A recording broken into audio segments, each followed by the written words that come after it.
রাশিয়ার সমুদ্রপথে রপ্তানি হওয়া জ্বালানি তেল ও ভ্যাকুয়াম গ্যাস ওয়েল ভিজিও এর প্রধান গন্তব্য ছিল সৌদি আরব ও ভারত। ট্রেডার এবং এলএসইজির তথ্য থেকে এ তথ্য জানা গেছে। 2023 সালের ফেব্রুয়ারি থেকে ইউরোপীয় ইউনিয়নের রাশিয়ার তেলজাত পণ্যের ওপর পূর্ণ নিষেধাজ্ঞা কার্যকর হওয়ার পর থেকে মধ্যপ্রাচ্য ও এশিয়ার দেশগুলো রাশিয়ার জ্বালানি তেল ও ভিজিও সরবরাহের প্রধান গন্তব্যে পরিণত হয়েছে।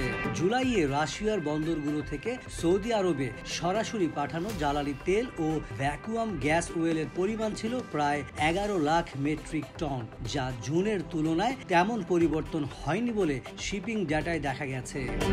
রাশিয়া থেকে পাঠানো বেশিরভাগ কার্গো বিদ্যুৎ কেন্দ্রের জন্য নির্ধারিত ছিল, কারণ মধ্যপ্রাচ্যের দেশগুলোতে সাধারণত জুন থেকে আগস্টের মধ্যে জ্বালানি চাহিদা বেড়ে যাওয়ায় বিদ্যুৎ উৎপাদনে অপরিশোধিত তেল ও উচ্চ সালফারযুক্ত ফুয়েল অয়েল ব্যবহার করে।